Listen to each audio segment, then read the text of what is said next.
IPS बनने का सफ़र कैसा रहा? आईपीएस बनने का सफ़र एज सच मतलब दोनों पॉजिटिव नेगेटिव दोनों ही रहा। मतलब स्ट्रगल तो है, यूपीएससी एज सच अगर एग्ज़ाम देखें तो वो खुद ही बहुत टफ है। इसके अलावा पर्सनल लाइफ में भी बहुत सारे इशू रहे, तो बट वो सब मैनेज हुआ पेरेंट्स के सपोर्ट की वजह से, फ्रेंड्स के सपोर्ट की वजह से और ख़ुद की मेहनत की वजह से वो सब कुछ डील हो गया। यहाँ तक पहुँचने में आपके परिवार का आपको सपोर्ट कैसा रहा? मेरे परिवार का बहुत मतलब फिनेंशियली भी उन्होंने सपोर्ट किया मुझे। जो मैं पढ़ना चाहती थी, जो मैं कोर्स करना चाहती थी, उसके लिए उन्होंने फुल सपोर्ट किया। और जितना फिनेंशियली उनको अगर वो पे कर सकते थे तो उन्होंने किया। अगर वो नहीं कर सकते थे तो उसका फिर मैंने थोड़ा खुद जॉब करके, जैसे अपने एमटेक में मैंने रिसेप्शन पे थोड़ा घंटे बैठ के जितना मुझे अर्निंग होती थी वहाँ पे मैंने अर्निंग किया। कभी कभी जैसे आप ट्यूशन्स दे सकते हैं, ऐसे ट्यूशन से थोड़ा सा अर्निंग किया। तो ऐसे करके फिनेंशियली उन्होंने मुझे सपोर्ट किया, तो मैंने भी अपनी तरफ से जितना अर्न कर सकती थी मैं साइड बाय साइड अर्निंग किया। और उन्होंने इमोशनल बहुत सपोर्ट किया, क्योंकि सोसाइटी की तरफ से बहुत प्रेशर होता है कि आप लड़की को बहुत पढ़ा रहे हैं, लड़की आगे लड़के को ज़्यादा पढ़ाओ, लड़की आगे पढ़ के क्या करेगी, आपको अल्टीमेटली उसकी शादी कर देनी है। तो वो सब चीज़ से बहुत डिप्रेशन होता है अगर आप सुनते हैं, और वो बहुत नेगेटिविटी होती है। तो उस चीज़ से, नेगेटिविटी से मेरे पेरेंट्स ने मुझे बहुत प्रोटेक्ट किया, इमोशनली बहुत सपोर्ट किया उन्होंने। आपने पढ़ाई मैनेजमेंट और टेक्नोलॉजी में की, फिर आपने इस फील्ड में आने का क्यों चाहा? जब मैंने मैनेजमेंट और टेक्नोलॉजी में पढ़ाई की तो उसका जो स्कोप, मतलब मेरा जो ब्रांच था वो बायोटेक्नोलॉजी था और फूड टेक्नोलॉजी, उसका स्कोप इंडिया में एज सच बहुत कम था। तो उसी स्कोप को मैं आगे लेके मैं फॉरेन कंट्री में मैंने किया जॉब। तो जर्मनी में मैं गई और कनाडा में गई, दोनों में मैंने काम करके देखा। तो मुझे इतना रियलाइज़ हुआ कि वहाँ पे मैं जो भी काम कर रही हूँ वो सिर्फ़ और सिर्फ वहाँ की देश की डेवलपमेंट के लिए मैं कर रही हूँ। तो मुझे अपने देश की डेवलपमेंट के लिए कुछ करना था। और बीइंग अ लेडी ऑफिसर मुझे पता है कि हाँ, लेडीज़ का अभी स्टेटस अपनी कंट्री में इतना अच्छा नहीं है। तो अब मैं एक एग्जाम्पल भी क्रिएट करना चाहती थी यहाँ पे लेडीज़ के लिए, सभी विमेन के लिए, कि हाँ यहाँ तक आप जा सकते हैं, और अपनी कंट्री में डेवलपमेंट भी करना चाहती थी। इसीलिए फिर मुझे अपना करियर थोड़ा डाइवर्ट करना पड़ा। आपने फॉरेन में भी जॉब किया, आपने ही कहा कि जर्मनी, वहाँ तो वहाँ छोड़ के आपने इंडिया में ही आना क्यों पसंद किया? और आपने आईपीएस बनने के बाद इंडिया के लिए क्या करना चाहेंगी अपने देश के लिए? मैंने इंडिया में आना जो सोचा था ये तभी सोच लिया था जब मैं कनाडा और जर्मनी जाके मैंने वहाँ पे जॉब किया। तो मुझे ये रियलाइज़ उसी टाइम हुआ था कि मैं अपने देश की तरक्की के लिए कुछ भी नहीं कर पा रही। मैं अगर काम कर रही हूँ, मैं इतने घंटे दे रही हूँ अपनी ज़िंदगी से, तो जो भी घंटे जा रहे हैं वो वहाँ की डेवलपमेंट के लिए जा रहे हैं। तो अपने देश के लिए मुझे तरक्की के लिए काम करना था, इसीलिए मैं यहाँ पे आई। और यूपीएससी के लिए मैंने इसीलिए सोचा क्योंकि यूपीएससी एक शॉर्टकट होता है कि आप जाके सोसाइटी को आप एम्पावर कर सकते हो। तो इसीलिए मैंने यूपीएससी में आने का डिसीज़न लिया।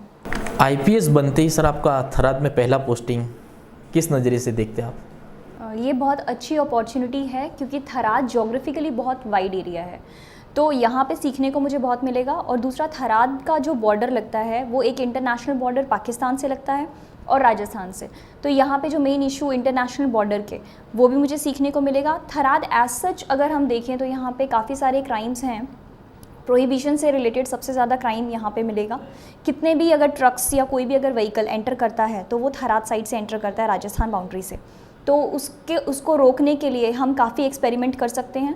दूसरा, SC ST का यहाँ पे एट्रॉसिटीज़ के बहुत केसेस रजिस्टर होते हैं, और एरिया एज सच बहुत बैकवर्ड है, तो यहाँ पे काम करने की अपॉर्चुनिटी बहुत अच्छी है। तो जितना थराद से मुझे सीखने को मिलेगा तो उससे मुझे उतनी खुशी है कि मुझे थराद में मेरी फ़र्स्ट पोस्टिंग हुई है। और एक यहाँ पे मैं बोलूँगी कि थराद में SDPO स्टाफ में अब तक कोई महिला ऑफिसर आई नहीं है।